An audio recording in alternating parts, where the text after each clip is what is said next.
इस बुलेटिन के प्रस्तुतकर्ता हैं टारगेट आईएएस कोचिंग। आपकी सफलता ही हमारा लक्ष्य।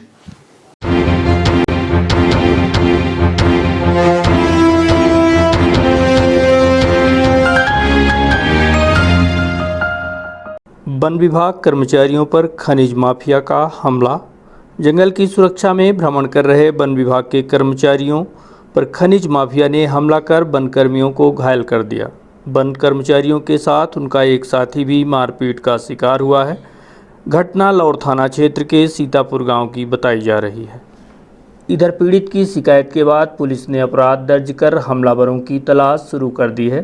फिलहाल आरोपी फरार है। जंगल का भ्रमण कर रहे वन कर्मचारियों पर खनिज माफिया ने हमला कर दिया।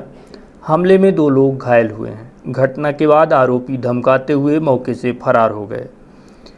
किसी तरह पीड़ित कर्मचारी जंगल से बाहर निकल पाए। उनको इलाज के लिए सामुदायिक स्वास्थ्य केंद्र लाया गया। घटना लौर थाना क्षेत्र के सीतापुर गांव की बताई जा रही है, जहां वन विभाग परिक्षेत्र कार्यालय मऊगंज में पदस्थ वन रक्षक आकाश मिश्रा अपने एक अन्य सहायक के साथ सीतापुर जंगल में भ्रमण कर रहे थे। इसी दौरान यहां पर वन विभाग की जमीन पर संचालित खदान मिली, जिसमें स्थानीय लोग पत्थर तुड़वा रहे थे। उन्होंने जब आरोपियों से जंगल में अवैध उत्खनन के संबंध में जानकारी लेने का प्रयास किया तो करीब आधा दर्जन की संख्या में आए हमलावरों ने अचानक उन पर हमला कर दिया और लाठी डंडे से उनके साथ जमकर पिटाई की।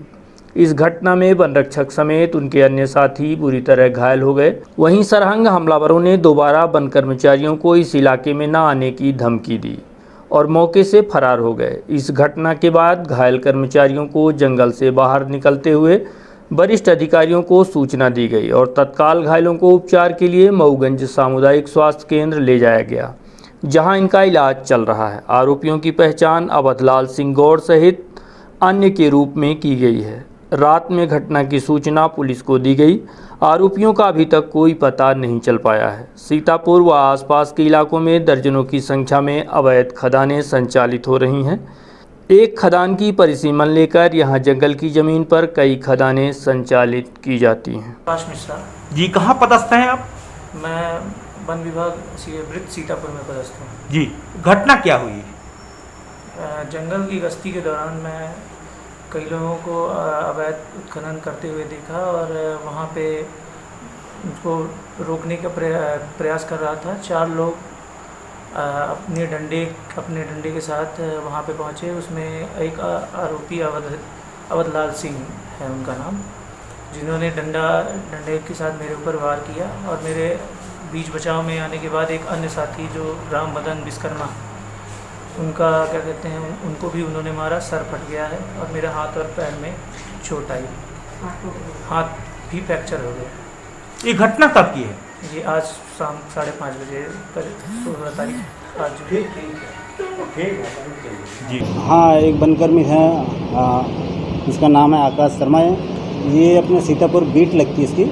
उस बीट में पहले से भी आता जाता था, कुछ लोगों को रोक टोक करता था। ये लोग वहाँ पर अवैध रूप से कुछ माइनिंग करते हैं। कल ये शाम को जब सीतापुर ग्राम गया है, उसी समय कुछ लोग इसको मिले हैं। 4 लोग थे वो, जिसमें से एक का ये नाम जानता है। इसी बात पर से कि पुराना यहाँ रोक टोक करता रहता है, हमको मना करता है, उसके साथ विवाद किया और उसके साथ मारपीट की। उसके साथ मारपीट के बाद वो थाने गया। उसकी रिपोर्ट पर से पुलिस के द्वारा प्रकरण पंजीबद्ध कर लिया गया, जिसमें धारा 353, 294, 506, 341 अन्य धाराओं में कायमी की गई है। और कायमी करके आरोपियों की तलाश करने पुलिस गई थी। आरोपी अभी पुलिस को मिले नहीं है। आरोपियों की तलाश जारी है, विवेचना जारी है। यातायात थाना प्रभारी सूबेदार अखिलेश कुशवाहा ने अपने दिवंगत पिता की पुण्यतिथि के अवसर पर वाहन चालकों को हेलमेट बांटे गए हैं। 2010 में इनके पिता की सड़क दुर्घटना में मृत्यु हो गई थी। हेलमेट न लगाने की वजह से ही उनकी मृत्यु हुई थी। तब से सूबेदार हेलमेट के प्रति वाहन चालकों को जागरूक कर रहे हैं, ताकि कोई दूसरा हादसा इस तरह का ना होने पाए। अगर ये कहा जाए कि हम खुद ही अपनी जान के दुश्मन हैं तो शायद गलत नहीं होगा, क्योंकि हेलमेट लगाने एवं यातायात के नियमों का पालन करने का सीधा लाभ हमें मिलता है। यह जानने के बाद भी हम ना तो हेलमेट लगाते हैं और ना ही ठीक से यातायात नियमों का पालन करते हैं। हाँ, पुलिस चेकिंग व चालान के हाँ, पुलिस चेकिंग व चालान से बचने शॉर्टकट रास्ता या बहाने हम जरूर बना लेते हैं। रीवा के यातायात थाने में पदस्थ थाना प्रभारी अखिलेश कुशवाहा द्वारा 2 पहिया वाहन चालकों को फ्री में हेलमेट बांटे गए। दरअसल 2016 में सूबेदार के पिता का सड़क हादसे में मौत हो गई थी। वो बस की चपेट में आ गए थे और हेलमेट न लगाने की वजह से सर पर गंभीर चोटें आई थी, जिसकी वजह से उनकी मौत हो गई। तब से पिता की याद में उनकी पुण्यतिथि के अवसर पर सूबेदार 2 पहिया वाहन चालकों को हेलमेट लगाने, यातायात नियमों का पालन करने की समझाइश देने के साथ ही हेलमेट गिफ्ट करते हैं, जिससे दोबारा ऐसा हादसा ना होने पाए। उनके पिता के साथ हुआ था, ऐसा किसी के साथ ना हो। सूबेदार का कहना है कि एक हेलमेट एक ज़िंदगी, अगर हादसे के वक्त हेलमेट सर पर लगा हो तो जान बच जाती है। इसलिए 2 पहिया चलाने वाले लोग हेलमेट ज़रूर लगाएं, खासकर जब वह हाईवे पर वाहन चला रहे हों। मेरी लगातार कोशिश है कि हेलमेट की वजह से किसी की जान न जाए, क्योंकि 10 जुलाई 2016 को मेरे पिताजी को मैंने खोया है बिना हेलमेट के। ज़िंदगी भर उन्होंने हेलमेट लगाया, लेकिन उस दिन जब उनकी डेथ थी उन्होंने हेलमेट नहीं लगाया और बस से टकराकर उनकी डेथ हुई। मुझे ज़िंदगी भर इस चीज़ का पछतावा रहेगा कि काश उस दिन उन्होंने हेलमेट लगा लिया होता। हेलमेट हेड इंजरी को बचाती, सबको मालूम है। तो मेरी लगातार कोशिश है तभी से कि हम लोगों को हेलमेट के बारे में समझाएं, उनको उनकी ज़रूरतों के साथ उनको हेलमेट देते रहें, हम उनको एक्सीडेंट से बचाएं, उनको समझाते रहें। हेलमेट ज़्यादा से ज़्यादा लोग लगाएं और एक्सीडेंट से बचें। तभी से हम लगातार लोगों को हेलमेट दे रहे हैं और समझाइश भी दे रहे हैं। और लोगों को क्या जागरूक करते हैं, किस तरह? मेरा सभी से यही निवेदन है कि एक ज़िंदगी एक हेलमेट, मतलब एक हेलमेट अगर आप पहन के रखे हो तो वो एक ज़िंदगी है आपकी। अगर आपने हेलमेट लगाया है, आप हेड इंजरी से बचते हो, आपकी पूरी बॉडी टूट जाएगी लेकिन आप बच जाओगे। गोल्डन आवर पहुंचाने में हेलमेट मदद करता है कि जब तक आपकी ब्लडिंग नहीं हो पाती, आपका सिर सेव रहता है, तो आप अस्पताल पहुंच जाते हो, ठीक हो जाते हो। चूँकि मैंने अपने पिताजी को खोया है तो मैं इसको अच्छी तरह से जानता हूँ। सभी लोगों को हेलमेट लगाना चाहिए, खासकर हाईवे में जाएं तो ज़रूर हेलमेट लगाएं। एक दिवसीय प्रवास पर रीवा पहुंचे प्रदेश के पूर्व कैबिनेट मंत्री व सिहावल विधायक कमलेश्वर पटेल। पार्टी कार्यकर्ताओं पदाधिकारियों से मिलने के पश्चात कांग्रेस नेता स्वर्गीय ध्रुव सिंह के आवास उनके परिजनों से मिलने पहुंचे और परिवार को सांत्वना देते हुए ढाढ़स बंधाया। आपको बता दें कि विगत दिनों बरहेदी निवासी कांग्रेस नेता ध्रुव सिंह की कोरोना और फंगल इन्फेक्शन के चलते मौत हुई थी। पूर्व मंत्री कमलेश्वर पटेल स्वर्गीय ध्रुव सिंह के परिवार से मिलने उनके रीवा स्थित आवास रजवाड़ा हाउस पहुंचे और उनके पारिवारिक सदस्यों से मिलकर शोक संवेदना प्रकट करते हुए परिवारजनों को ढाढ़स बंधाया। इस दौरान उनके साथ रविशंकर तिवारी, कांग्रेस नेत्री कविता पांडे, विद्यावती पटेल, बबीता साकेत, कुंवर सिंह, अनिल सिंह पिंटू, ममता सिंह, भरत शरण सिंह, सौरव पांडे समेत अन्य लोग शामिल रहे। स्वर्गीय ध्रुव सिंह के परिवार में उनकी पुत्री विधि सिंह, पत्नी किरण सिंह, पुत्र विधान प्रताप सिंह मौजूद रहे। ध्रुव सिंह के परिजनों से मिलकर पूर्व मंत्री ने आश्वासन दिया कि पूरी कांग्रेस पार्टी उनके साथ खड़ी है। स्वर्गीय ध्रुव सिंह अपनी बेबाकी और ईमानदारी के साथ उसूलों के लिए जाने जाते थे। हनुमाना मऊगंज मार्ग पर आरटीओ विभाग की चेकिंग अभियान जारी। रीवा बस एसोसिएशन द्वारा माननीय कलेक्टर महोदय रीवा एवं आरटीओ रीवा को यह शिकायत मिली थी कि हनुमाना मऊगंज मार्ग पर वाहनों का काफ़ी मात्रा में अवैध संचालन किया जाता है, जिसके बाद कलेक्टर के निर्देशन पर रीवा परिवहन सुरक्षा स्क्वाड के प्रभारी अलीम खान द्वारा हनुमाना और मऊगंज मार्ग पर जाकर जांच अभियान चलाया गया। चेकिंग अभियान में लगभग 50 वाहन चेक किए गए। वाहनों के चेकिंग अभियान में अभी तक में 20 वाहनों के विरुद्ध चालानी कार्यवाही करते हुए 26,500 रुपये का जुर्माना किया गया है। हालांकि अभी भी चेकिंग जारी है। रीवा किला पहुंचे माखनलाल चतुर्वेदी विश्वविद्यालय के कुलपति। माखनलाल चतुर्वेदी विश्वविद्यालय के कुलपति केजी सुरेश किला स्थित पहुंचकर नगर के प्रबुद्धजन एवं समाज के गणमान्य जनों के साथ संवाद स्थापित किया। इस दौरान पूर्व मंत्री व रीवा महाराज पुष्पराज सिंह सहित बड़ी संख्या में लोग उपस्थित रहे। केजी सुरेश माखनलाल चतुर्वेदी विश्वविद्यालय के कुलपति हैं। इसके पूर्व APJ institute of mass communication में भी पदस्थ रहे। इसके अलावा आप दूरदर्शन में ऑडिटोरियल सलाहकार भी रह चुके हैं और पीटीआई में राजनैतिक कॉरेस्पॉन्डेंट रहे हैं। यह Indian council of social science research के भी सदस्य रह चुके हैं। केजी सुरेश ने अपने व्यक्तित्व में पत्रकारिता से जुड़ी बहुत सारी बातें कही एवं रीवा राजघराने के इतिहास को केरल में त्रिवेंद्रम कोर राजघराने के समकक्ष ठहराया। यहाँ पर महिला शिक्षा, लोक कल्याण योजना और दोनों जगह हिंदी अथवा संस्कृत रीवा और कन्नड़ तथा संस्कृति केरला में भाषा को उच्च स्थान दिए जाने की बात कही। केजी सुरेश ने यह भी कहा कि माखनलाल चतुर्वेदी महाविद्यालय रीवा में ग्रामीण पत्रकारिता का नया पाठ्यक्रम प्रारंभ हो रहा है।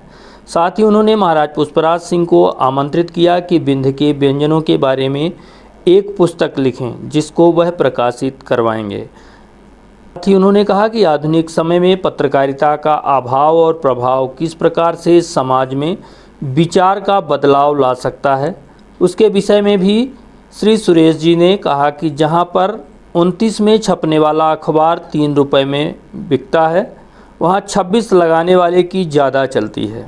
अतः यह जरूरी है कि अगर हम निष्पक्ष पत्रकारिता देखना चाहते हैं तो इस दूरी को कहीं न कहीं पाटना पड़ेगा। इसके पूर्व रीवा विश्वविद्यालय के कुलपति श्री आचार्य ने रीवा की संस्कृत, धार्मिक और आध्यात्मिक वर्चस्व की तारीफ की और राजघराने के योगदान को सराहा। उन्होंने कहा कि एपीएस को और आगे बढ़ाकर एक लोकप्रिय और उत्तरी विश्वविद्यालय बनाने का उनका प्रयास है। और सिद्ध करने का सामर्थ्य यदि किसी में होता है तो केवल अधिवक्ता में होता है, ऐसा कहा जाता था। लेकिन आज वो परिभाषा बदल गई है। मीडिया जो चाहे जिस रंग में जिसे रंग सकती है और हम उसको मानने के लिए बाध्य हो जाते हैं। और उसका कारण क्या है? एक कहावत हम बहुत पहले से सुनते आ रहे हैं, कोई झूठ 99 बार बोला जाए तो 100 बार सच हो जाता है। यहाँ आनंद रघुनंदन लिखा गया था, यहाँ आनंद आमोनिधि लिखा गया था, यहाँ सीता स्वयंवर की रचना हुई थी, यहाँ सरोद का और मृदंग का वास था, यहाँ पर ये भगवान विराजे गए थे, यहाँ पर जगन्नाथ जी की मिट्टी को लाकर पुरी से यहाँ पर जगन्नाथ मंदिर की स्थापना करी गई थी। हम ये कहते हैं, और मुझे सबसे खुशी की बात यह है, धरने की चेतावनी के बाद जागा विद्युत विभाग, कई गांवों में जले विद्युत ट्रांसफार्मरों को आनन फानन बदला गया। मामला गुड़ विधानसभा क्षेत्र का है, जहां लंबे अरसे से कई गांवों में ट्रांसफार्मर जले हुए थे, लेकिन स्थानीय जनप्रतिनिधियों एवं विभाग की उदासीनता के चलते न तो जले हुए ट्रांसफार्मरों को बदलने की प्रक्रिया की जा रही थी, न ही बिजली विभाग बिजली की बदतर व्यवस्था को सुधारने पर कोई ध्यान दे रहा था। जिसके बाद इस समस्या को लेकर स्थानीय नेता कामरेड लालमणि त्रिपाठी ने बिजली विभाग की इस तानाशाही के खिलाफ धरने पर बैठने का निर्णय लिया और चेतावनी दी गई कि अगर तत्काल जले हुए ट्रांसफार्मरों को नहीं बदला गया तो वे जले ट्रांसफार्मरों पर चढ़कर धरना प्रदर्शन करेंगे। उनकी चेतावनी के बाद तत्काल बिजली विभाग सक्रिय हुआ और जले हुए ट्रांसफार्मर लगाने की व्यवस्था बनाई गई। इसके बाद तत्काल गुड़ क्षेत्र के भीटी, सिलचट एवं ग्राम पंचायत अम्बवा में जले हुए ट्रांसफार्मर बदल दिए गए। इसके अलावा अभी अन्य स्थानों पर भी कई ट्रांसफार्मर जले हुए हैं, उन्हें भी तत्काल बदलने की मांग की गई है। जिसके बाद 18 जुलाई को होने वाला धरना स्थगित कर दिया गया है, परंतु इसके अलावा अन्य जगहों के भी जले हुए ट्रांसफार्मरों को तत्काल बदले जाने की मांग की गई है।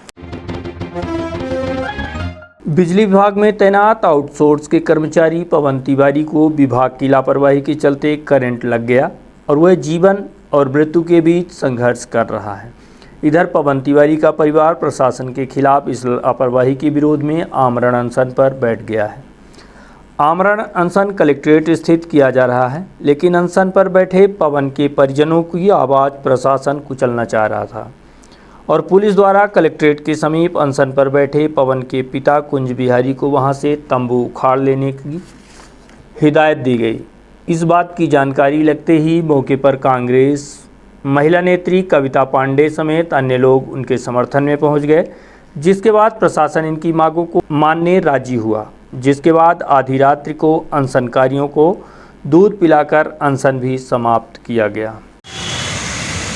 रीवा जिले के नई गढ़ी थाना क्षेत्र के अंतर्गत पवन तिवारी जो आउटसोर्स के कर्मचारी के खंभे पर चढ़े और पूरी तरह जल गए। उनका एक हाथ डॉक्टर ने काट दिया, वो इलाज करा रहे हैं, लेकिन ट्रिग कंपनी जो जिसके अंडर में वो काम करते हैं वो उनको किसी प्रकार की मदद नहीं कर रही है।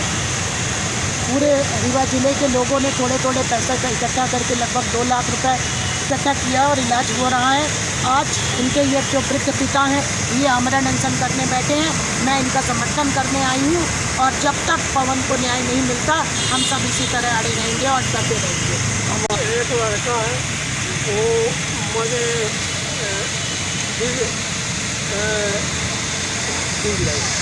आज फौज खिलाड़ी और मैंने दूसरा हमको आधार नहीं है, इसलिए हम प्राण यही त्याग दिए और प्राण त्यागे